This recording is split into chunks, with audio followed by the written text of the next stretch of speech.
Hey, everybody.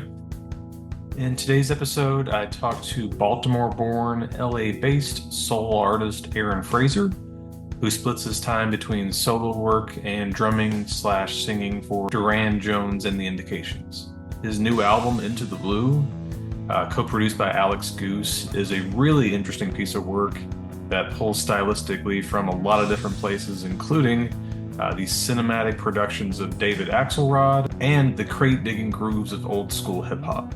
I talked to Aaron about digging at his hometown Goodwill, some of his coolest and most bizarre 45s, how his new album strategically blurs the line between playing and sampling, and how record collecting really helps maintain your mental elasticity. So without further ado, allow him to introduce his show.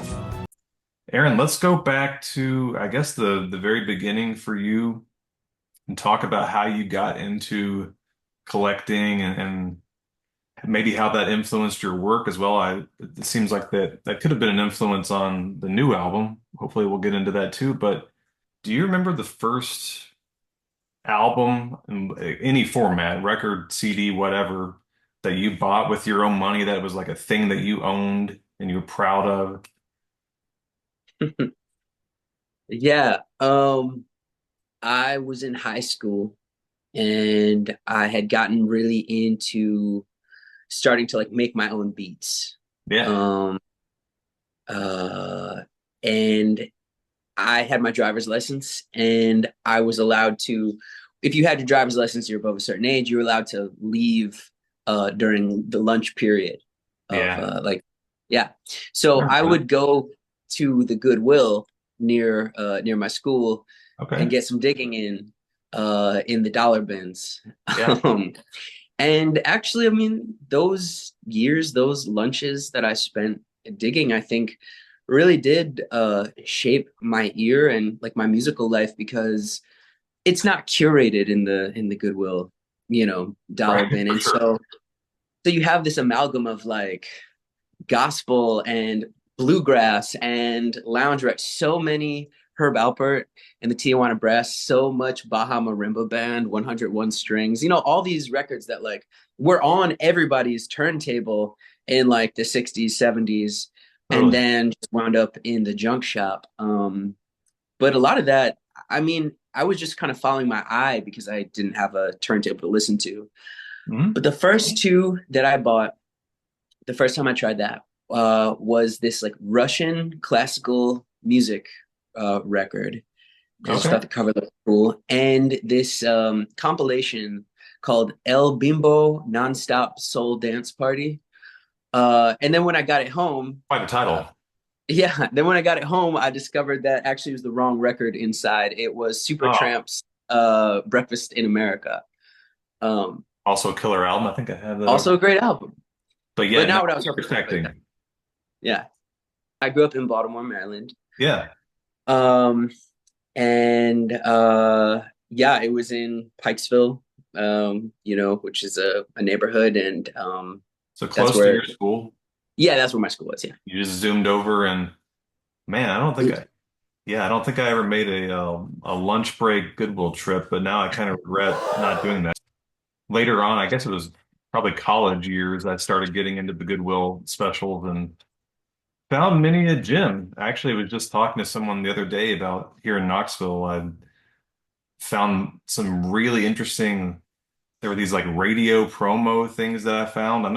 It's almost like a DJ had donated these, or I'm not sure Mhm. if someone passed, but there were all these like perfect condition, like stuff that's not even on Discog. I don't even really, never really found out what it was.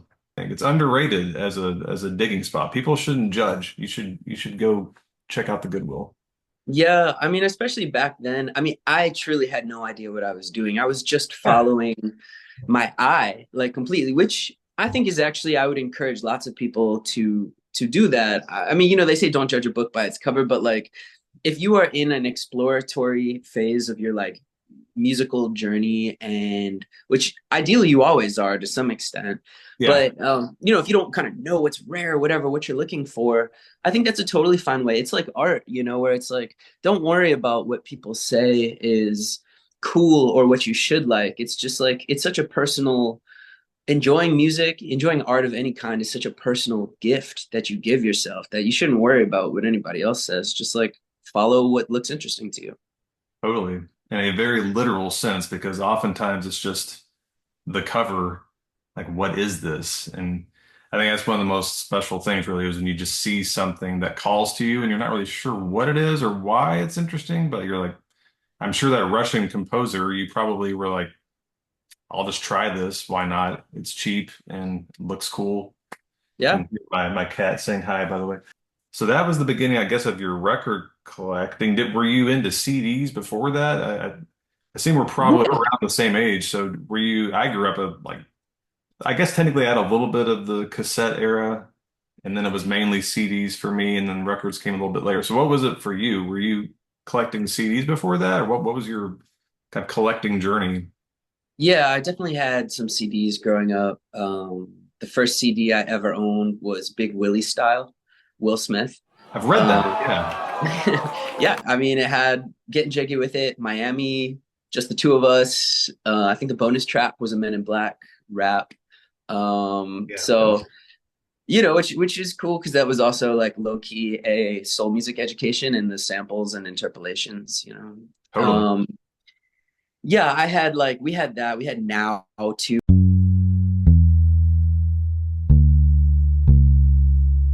They weren't like my CDs. They were like me and my brother, like, and we all Yeah. just kind of, shared them. I mean, when I got to high school, I was driving, my brother and I were driving this like 98 Civic that had a tape deck and our like tape adapter to like iPod Hmm. was pretty jank. So I wound up actually going to Goodwill and also buying a lot of cassettes. I wound up collecting rap cassettes in high school. Yeah. Um, and those were also like really formative for me because if a tape is in your deck and it just plays continuously, it's the kind that just kind of like it plays one side and then plays the other. You Mhm. can just listen. I listened to Let the Rhythm Hit 'Em by Eric B. and Rakim like over and over again until I had to crank the treble in my like car to get it to like sound normal because I just worn Yeah. it out. I loved it. Been there a couple times. I should have asked you this at the beginning, but can you give me a little tour? I don't know if you have your records and stuff near you, if there's stuff that we can see. I don't know what all your collection might be visible to us where you could. Sure, for sure. So I'm pretty new to LA, and so most of my collection, my LPs at least, they are all in storage still in New York. Okay. But I do have my 45s Oh, with nice. me, and a lot of them are in boxes. Some of them you can see across here. Yeah. Each box has different things. This one down here is Latin. This is some like soul and like Euro groove. This one's a little more like 80s stuff. Okay. And yeah, so Nice. there's some method to the madness, but Yeah. Yeah, we'll get into that. We'll do a little exercise later. Talking about your new album and, talking about sampling and talking about the education you got from record collecting. And this album has a lot of samples on it. And a lot of people discover music through crate digging, through just seeing what's out there. Oh, that sounds interesting. I'll put that on the track. How did those two things intersect on this album for you? Was it sort of informed by your love of record collecting? How did the production and the collecting and the sampling all kind of come together? yeah, there are a couple samples on the record. It's I hip hop is at the foundation of my musical education, my musical like journey. It still is. And in 2010, I found a mixtape on DatPiff that I don't, yeah, the mixtape website, and it was by a producer named Alex Goose, Hmm. and it was called the Blueprint 3 Outtakes. And I came to learn that Goose had pitched these beats to Jay-Z, who for Blueprint 3 didn't use any of them. And then, especially at that time, Jay-Z acapellas were always plentiful on like torrent sites. Yeah. So Goose took the acapellas, put them on the beats that he wanted to use for the record, um, and then released them for free as Blueprint 3 outtakes. And I honestly, I loved it more than Blueprint 3. And I'm a huge Jay-Z fan. Like Yeah. Reasonable Doubt, truly, like I would not drum like I do without that record. Yeah. Um, but yeah, I loved it. It was like soulful, just very sample heavy. It was everything I loved about hip hop. And so fast forward to like 2019, I was getting a lot of messages from people with about my own work with Durand Jones and the Indications, just telling me Yeah. how much my music meant, and it's really cool to hear that from people, and it means a lot to me. And so I, in turn, started reaching out to people that I was a fan of just to say thank you. And so I remembered this mixtape from 2010 and linked up with Alex Goose. And actually, before I could send him a message, he actually sent me a message about how much he liked my gospel record that I put out, Flying Stars of Brooklyn. Yeah. So, we struck up a friendship, and in 2020, end of 2022, I think, or beginning of 2022, we linked up and started just making stuff together. And we realized that like our love of records overlapped, but also had so many different corners that like we could show each other, which was really cool. And we started making hip hop around the same time. And I feel like our journeys kind of like diverged, where like I started making soul music informed by hip hop, and he was making hip hop informed by soul music. Yeah. And so when we decided to write, it was kind of this really cool intersection. And I feel like this record is kind of fusing my like childhood artistic self, this like, kid in Baltimore on Fruity Loops, like trying to chop up whatever you find in Goodwill, with the soul music that I like became built on that foundation of hip hop. So I wanted to just kind of bring it all together and show people kind of the range of who I am as a music fan, a music lover, a music student.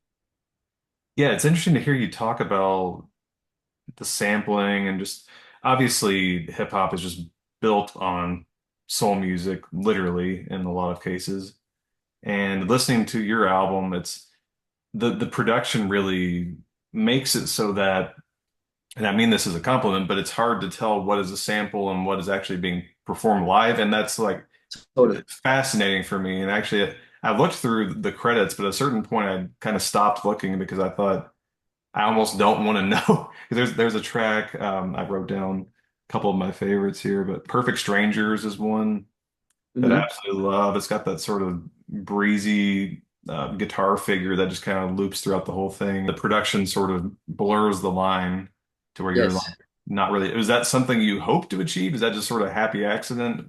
No, that's you've received it exactly as it was intended. I mean, I wanted people to not really know and to be Yeah. able to achieve, because, like there are a couple samples, but it is mostly just performed. Hmm. But a lot of times we would record the drums and then treat them as if we are sampling. We were creating our own source material Right, and right. then filter through a, crate digging, chopping mentality. And so I think that definitely does blur the line. And yeah, I like that sort of ambiguity, and I like living in ambiguity musically, of just sort of like, what Yeah. decade is this from? People kind of hear my voice oftentimes and tell me they weren't even sure what gender the voice was like, Yeah. like emanating from. And I like that people can just hear it, and it almost becomes a Rorschach test for your own musical background. What do you see in it? Hey, everybody. Taking a little mid-show break. This is my buddy Tony. Tony's back. You say, hey, buddy? Yeah, he's not in the mood. As I've said before, this is a brand new channel, and I really need all the support that I can get. So it'd be great if you could help me spread the word about the show. One way you can do that is by liking and subscribing and commenting and sharing these videos on social media. Another thing you can do is go to the Patreon, where we have all kinds of interesting and cool subscriber-only bits. We've got excerpts from interviews that just for one reason or another didn't feel like they fit into the main interview or seemed like they could be cool on their own. There'll be little segments that I do where I talk about records and other cool stuff, maybe some spin-off franchises, lots of options in the future. You can check out all the details at patreon.com/introduceyourshelf. Any little bit helps, seriously, and I appreciate you watching. Hopefully we'll continue to make this thing even better in the future. I'm going to play this game that I like to play on the show when I get a chance. Try to play it as close to every episode as possible. Don't always get around to it, but just going to go to the shelf here and pick a record at random, see what pops up, and talk about it a little bit. So, grab that one. Oh, this is another Ryan special because it's more prog we've had before. The band is Druid. The album is Fluid Druid. You can see I paid $15 for this, and this was, I see, labeled UK 1976 prog rock. That's catnip for me. I'm gonna buy that pretty much every time. And you can also see that this was purchased in Clearwater, Florida, at a Clearwater Record Show, which is a great shop. Highly recommend if you're in that area, go check out the store. They're fantastic. I've done some amazing trade with those folks down there. Super nice and helpful. And if you're a prog junkie, every time I've gone down there, I've scored. So the first album, Toward the Sun, is fantastic. That came out in 1975. The thing about this band that everybody seems to mention, that they're kind of a Yes clone. I think that's a little bit dismissive and perhaps unfairly so. They do sound an awful lot like Yes. You really can't get around it. Very much in line with what you would expect from 1975, 76. That's the thing. There are a lot of these Genesis clones, Yes clones, and sometimes you can just hear that it's not that inspired. It kind of just sounds like they're rewriting Close to the Edge or something. I remember thinking that these guys were a step above that for sure. Really interesting. Yeah, and this album, I don't remember Fluid Druid quite as well. But I remember just thinking that everything I had heard by this band was really, really solid, really interesting, and had a lot of replay value. You can see the cover on this one's a little rough. Not bad, just a little ring wear. Pretty cool inner sleeve. The lyrics. It's worth checking these guys out if you're a prog junkie. If you only dabble in the prog, not worth your time. I wouldn't say. This isn't going to change anyone's life. This isn't Close to the Edge level incredible, but it's really good. If you're a prog fan and you love this stuff, I would start with Druid's first album, see what you think of that before I would move on to this. But yeah, definitely an interesting album, an interesting band. This is something that you might not be able to answer visually, but I don't know. Maybe you could pull off some 45s and talk about those. But I've been asking people every episode, what's an album that none of your fans or whoever would expect you to own? They would be surprised that you own that. And so that could be, if you don't have it with you, it's okay. But I don't know if you could go to your 45s. Maybe there's something that would fit, but I'll just kind of leave the door open. Yeah, let me see. I did pull out a stack of 45s here that I think are interesting, and I think cool. One of them in particular fits the bill. Let me see here. So this is the artist's name is Sideros, and the production from Cockerill, and this is a promotional 45 for a steel factory. What? I need to know a lot more. And what it is like experimental synth music. It's like kind of this minimal fantasy inspired, maybe like synthscape. Yeah. It starts with just this very minimal like and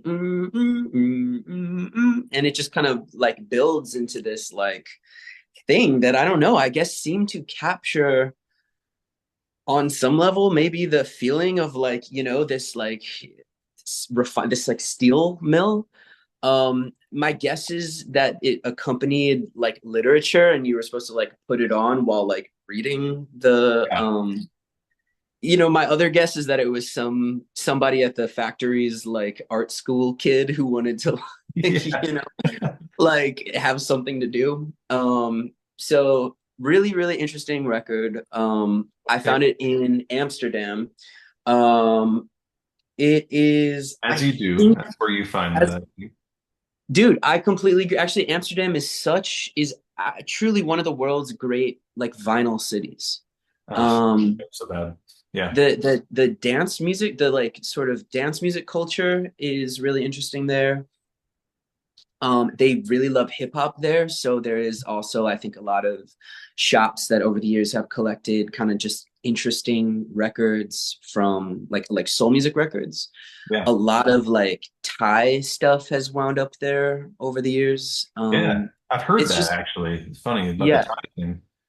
it's a That's, fascinating city. I think maybe just because it's been such a destination for partying also yeah. that just a lot of people from all over the world kind of bring their culture and take culture back. That is fascinating. So what is the year on that? Is there much information on the actual You because know, I want to so buy this thing. it's a gatefold, which is cool. Oh, cool. Um, let's see if there's a year. And for anyone who is interested, this it's not an expensive record at all. It's like, and which is also, I think, a big part of my musical philosophy is like I love cheap heat. Yeah. I think Yeah. there's so much music out there. Within the world of collectors, so many times we conflate price and quality. We conflate obscurity and quality. And Yeah. the truth is that like some records are obscure for a reason. Like they're obscure because they're Right. terrible, Right. like Right. It's a good point. and and that's okay. I mean, that's also it's fine to collect things just as a historical document too, but Yeah. I always encourage people to to not overlook like the cheapies and go look in the dollar bin. I Totally. don't see year on here, but I do remember it's 80s. It's 80s for sure. Okay. Um, I'll yeah. have to do a little more research on that. Now I just want a copy because I've just whenever you hear something that you've never heard, like when someone's describing an album, like that I want to hear it. That's just my next thought. So yeah, Totally. everyone should check that out for sure. That is fascinating. Yeah, I don't even know how to top that one. The dollar thing is a good point too, because I think some of my favorite stuff I've ever found has been in the dollar bin. And it's not like sometimes you'll find clean copies of things. It's just stuff no one wants, and it's just waiting for the right person to find it. I found so many interesting like new age records. It seems like Mm, it's, I don't know, maybe it's just where I happen to shop a lot, but people don't seem to be buying them. And I'll just take a shot on this stuff if it's, I'll look back and see like what instrumentation is, like harp and like didgeridoo and synth or something like, yep, I'm buying that. totally. Like, why not? You can't go wrong with that. It's also I've had my heart broken so many times by gospel records that like look so gnarly on the front. They're like black Yeah. and white with old English, and you're like, this is gonna be the craziest thing I've ever heard. And then, Mm. you look on the back and it's like some dorky like country, folks, and it's like so many Yeah. times it winds up being country gospel that's like pretty rough. But I do love folk and country as well. But yeah, Adrian Young, I heard him say one time that he looks for like in terms of 70s and 80s records, like mixed race, mixed ethnicity groups, because at a Yeah. time when, maybe things were like more segregated than they are now, and you have people coming together from different backgrounds, they're probably bonding over something like interesting and transcendent. Wow, that's an interesting point. Never thought about that. There's so many, it's almost like there are these little, I hate to call them hacks, but just people have these like things that they can do to sort of figure out quickly, is this going to be interesting to me? Do you have anything from at least your accessible collection that would qualify as one of your favorite covers, like some of your favorite packaging, sort of fit Oh, that? like album art. Yeah, yeah. Let's see. So, I mean, when it comes to 45s and picture sleeves, I think 80s like really, really shine. I mean, I totally have some like ridiculous ones back there in the stacks. I'll say here in front of me. Um, okay, I'll give you two. I'll take it. So one of my great passions of the past few years has been like boleros, like traditional 50s, like 40s through 60s boleros. Mhm. Trio Los Panchos are a great example. I mean, they're one of the best Wow. of the genre. Yeah. And I love I mean, it's just there's something so campy and fun about them like Yeah. sitting on this giant globe, you know? Sure. It's like the Louvin brothers, like Satan is real. You know, if you look at that cover, there's this giant Satan and it's like in flames and stuff. And if you know, was reading about that album cover and it's like they really built that and it's really like the fire is real. It's like really wild. So there's something I about remember just the that. sort of like practical like effects, I think, Yeah. of like this era that's really cool. And obviously, you know, they just look great in their like suits and stuff. Um, Snazzy. I dig it. Speaking of 80s, I mean, the BB and Q band, Bronx, Brooklyn, and Queens. I first of all, I lived in New York for a decade, and so New York acts are definitely like close to my heart. These guys are just so good at boogie. Hard to get around is like in every DJ set I do. I love playing it. Yeah. Great, like mid tempo, just kind of boogie. Which I love like mid tempo stuff, mid and down tempo 80s stuff is like some of my favorites of the decade. Yeah, I mean, this dude's got the Jerry curl. I mean, this dude's like the chest hair is going crazy. I mean, Yeah. he's like five buttons deep. That's an Yeah, I album mean, I just think, title, I you know, think. there's Five buttons yeah, deep. yeah, That is fantastic. Yeah, that's like talk about quintessential of the era. Man, that is fashion perfect. That is. I love it. totally. I mean, it's hard with picture sleeves, you know, especially with I think picture sleeves of the 80s to me feel like reggae and rock steady records of like the 60s, like the 45s, where I'm like, I can't tell what's good just by looking because the reggae records of the 60s all look so sick. They're like Yeah. typewriter, you know, they all look so private press and like Yeah. jank. And, you know, and with the 80s stuff, it's like they all look campy and ridiculous. And sometimes it's actually something that's incredible. And sometimes it is legitimately like very bad. Yeah. Yeah. Yeah. You just never know. It's a shot in the dark with some of that Yeah. stuff. If you don't mind humoring me, this is again a kind of a goofy thing I've been doing. Again, acknowledging that you don't have your full collection here, no, not a problem. If you will just go to your shelf, go to anything you'd like, just at random and just pull something. Totally blind, no thought at all. Just pull something and we'll talk about it. Let's see. I got this 45 bucks here. I love that box, by the way. That's sick. Um, okay. What did you find? What we got? So this is a record from Suriname, um, which is like North African. Yeah. Um, Suriname is an interesting country musically. I feel like while a lot of places in the world were receiving soul music and falling in love with kind of like the James Brown school of like funk. Um, there is a really great tradition of actually like down tempo soul records in Suriname. They were a Dutch colony, so definitely in like Europe you can find some of those records. Hmm. Um, and yeah, this is just like pretty traditional like down tempo. This one's instrumental. It's really heavy on the horns. And it kind of like threads the needle between that sort of like I don't know, kind of like rusty, wonky, like horn sound of like Fela Kuti with Yeah. something that kind of knocks a little heavier, like American soul music. Cool. What is the name of the album there in the band? Na Fosse Lesi. Um, This is it's Bluebird Records. Okay.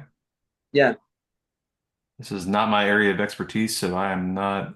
That looks super cool, and I just want to Bluebird. check it Yeah, out. Yeah. yeah, they're cool. I think it's I mean there's what I also like is that it's there's like a sponsor on Oh this my God. Bluebird record from like a rum from Black Cat Rum, Amazing. which is cool. Maybe it's a pretentious question. Maybe we've covered this to some degree already, but just as a final kind of thesis statement here, can you sum up just why do you love physical media? We have the streamings out there. Obviously, people can talk about, streaming versus physical, all that. There's obviously convenience to having streaming and having YouTube and all this stuff and being able to listen to stuff instantaneously. But what keeps you going back to collecting? Are you driven by the discovery for your own music? Is that sort of the impetus for it? Is it just a love of the objects themselves? Maybe you could summarize that for us. Why do you love physical media? Hmm. It's a great question. It's a big question. I It mean, is. I never want to stop learning. Um, I think that I'm at an interesting age where I see people who are my age but seem much older, or seem like some people seem young and some people seem old, even though we're kind of all the same age. And I think Yeah. a lot of it has to do with like life responsibilities. I mean, if you have a kid, you have like I don't have kids, Yeah. um, and I think, but a lot of that also is kind of like mental elasticity, and how can you just continue to learn, expand your perspective, challenge your brain to take in something that's not algorithmically suited to what you already want. Mm. um when you go into a record store, I mean, sure, you're looking for something that looks interesting to you, but it's there's less of a science to it. And kind of like what you said about listening to the record and you're reading the credits and all of a sudden you're like, no, I don't want to demystify this. Hmm. And there is something magic to chance and not going on YouTube and searching a playlist of like rarest soul 45s. You Yeah. can, but context, I think, makes things special a lot of times. I don't love trap as a hip hop subgenre. Hmm. But at some point I realized that like if you are in a strip club, which I also don't love, but like if you're in a strip club, Yeah. you there are in that context, like Migos makes a lot of sense as like a Yeah. rap rap. Yeah. you know, and Yeah. and so it's just like the right song in the right context can be perfect. And I think that when you find stuff in its natural context, it adds some magic to it. Like you said, it was waiting for you for maybe decades, just waiting for the right person to see it, give it new life. I bring these records around the world. Like these records, have been sitting there, and then all of a sudden they're traveling the world and making and sharing their magic with other people. Yeah. There's something really special about that. I mean, I love learning. I think that also like physical media has been part of the performance for the artist. Totally. Like if the visual component is important, not for everybody, but for some people. Like if you just listen to David Bowie's music, you'd be like, that's, I mean, maybe you wouldn't, maybe some people would, some people wouldn't, but like, Yeah. you'd be like, oh, that's cool. And then if you sort of see the visual component, you're like, oh, I was missing the context of like what this is and what this is supposed to be and the intention of it. So physical, I think, helps tell the full story.